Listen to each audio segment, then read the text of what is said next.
My favorite saint is not a well-known name, but a very popular and well-known person from the John's Gospel, and that's Saint Photina. She's actually the woman at the well and is known in the Eastern Church as the illuminated one, which Photina means. And so my interest and attraction to her is really developed as Pope Francis himself has really emphasized this encounter with Christ. And you see right in the middle of the ordinariness of life that Jesus encounters the woman at the well. Also, too, I think she represents many of us. We come to the well, we come thirsting for living water, and we come broken. We come in need of Christ to heal us, to quench our thirst for life. And after that incredible, beautiful, powerful encounter that Jesus has with Photina is that she can't contain the good news of this experience.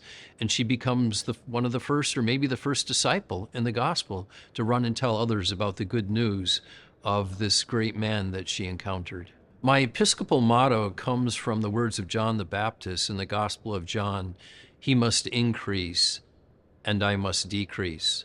And the reason that I chose that is that when I was a deacon in seminary, we were invited to preach a sermon or homily at an evening prayer, and I had chose that gospel reading from John the Baptist, and never thinking at that time that I would ever be appointed a bishop. And I thought, wow, that gospel's always been significant to me since the time I was ordained a transitional deacon. And those words of John the Baptist, "He must increase, I must decrease," I've carried those in my heart. That's driven my ministry, that the more Jesus leads me, the more I put Jesus in front of me, the more I put others in front of me, really kind of is that core, that driver. Also, it connects to a bumper sticker I saw when I was 16 years old in high school. I remember shortly after I had my driver's license sitting at an intersection in Alpena, Michigan, which has maybe 3 traffic lights, and the bumper sticker said, "God first, you second, and me last." And so that fits with those words of John the Baptist: "He must increase." I served enlisted in the Air Force from 1983 to 86 and on to 89 with some reserve time, and ended up entering seminary, and then took some time off of seminary. And was ordained a priest, and then took a break from the Air Force in 1989. I stepped completely away from the military for about 13 years. I came back to the military after 6 years of ordination as a priest in 2002, when there was this great cry for chaplains to come on active duty following the events of September 11th, 2001, and served in many different places. So the kind of some of the significant memories of my service were 2 combat tours in Iraq and 1 combat tour in Afghanistan. And then having served in North Dakota, in England for a couple years, and then Texas for 4 years, and then the Air Force Academy in Colorado Springs, and then 2012 going up to Fairbanks, Alaska, where I was active duty there. And while I was on active duty in the fall of 2014 is when I received a phone call from the Apostolic Nuncio about my appointment as the Bishop of Fairbanks, which was quite the shock. But realized that in short time, I made a visit out to a village that had not seen a bishop for several years, and I took some vacation time from the military, so this was like 3 weeks after I was ordained, and I'm standing in this village on the airstrip got off the airplane on a frozen airstrip with a backpack in one hand, a duffel bag in the other, and I'm looking at these 2 items. And I thought I was standing on a mountaintop in Afghanistan with these same pieces of luggage in a combat zone, waiting for a helicopter to come and pick me up. And how God took that experience of combat, living in a tent in the mountains of Afghanistan, and thank God there was no gunfire explosions and combat in Alaska, but realizing he could use the challenges, the difficulty, the ruggedness of life that I lived in the military, and especially in combat, for a greater good. And then from there, it really kind of solidified in my mind that Lord will take this experience. He draws straight with crooked lines, and he will use this for serving an awesome people that I got to know as the bishop there for 8 years before I moved to New Ulm, Minnesota. Yeah, the Catholic Home Mission Appeal is very beneficial to my time serving in the Diocese of Fairbanks. You have 46 parishes in that diocese, and only, was it 8 or 9 of them were self-supporting. So we depended on grants and other agencies to help us in our ministry. So you're looking at about 37 of the 46 parishes and outlying remote villages that lived pretty much under the poverty level and were dependent upon support from outside resources.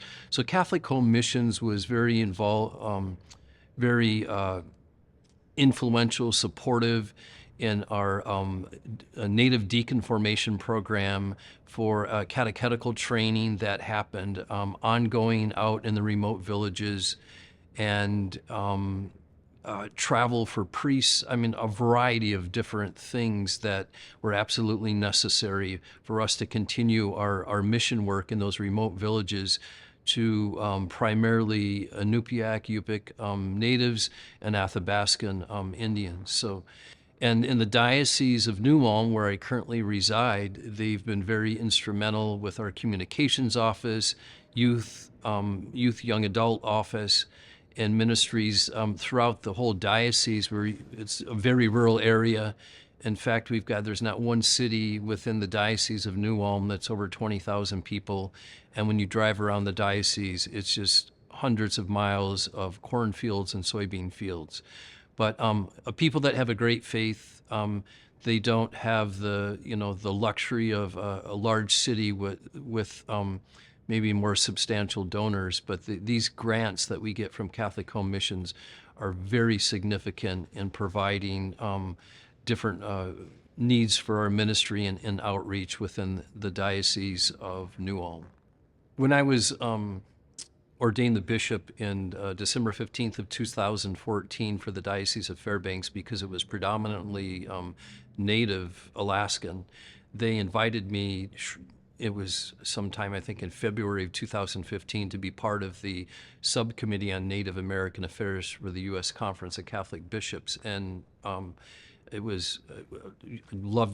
anyway, I willingly jumped in and said, yes, I'll serve on this committee, and got to learn a lot about Native American ministry throughout the United States from the other bishops that serve there.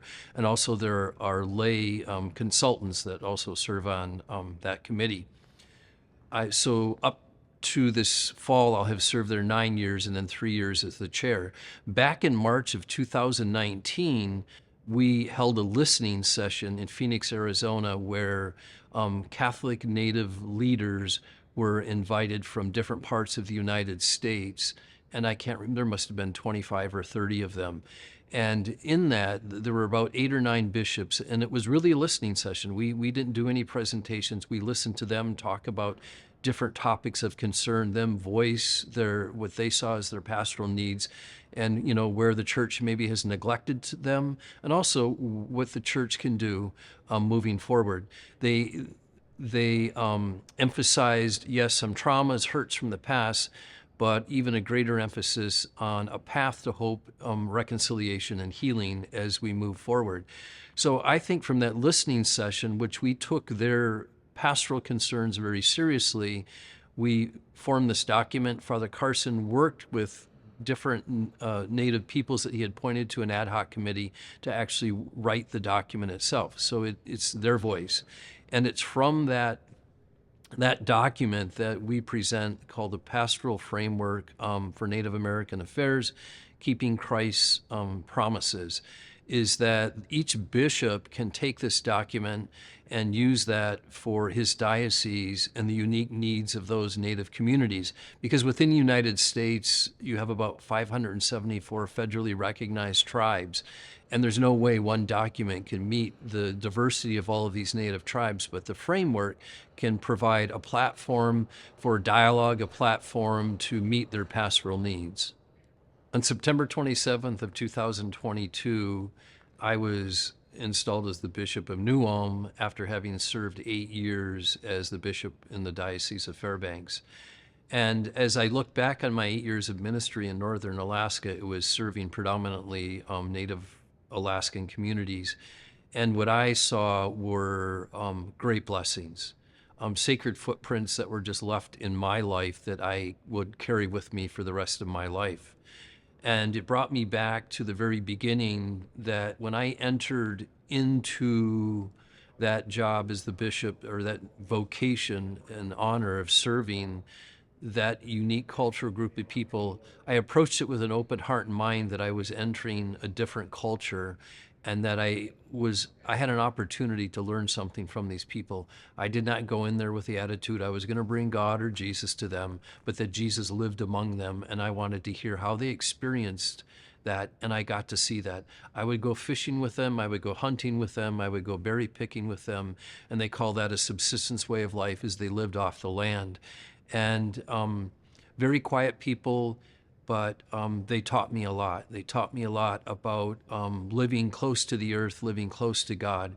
And one of the most common words you will hear in the Yupik Eskimo language is Kwayana Chaknak, which means thank you very much. I constantly heard that. Every berry, every fish, every bird that was harvested, it was Kwayana Chaknak, God, thank you very much.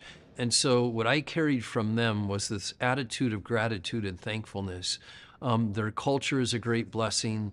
They've retained the ancient traditions of their culture, and I think that the church can really benefit from that. And I think it has, and that's what really gives a life. It gives that's the divine blueprint that lives in the faithful of God, the face of Christ in northern Alaska and its native people, and is unique there.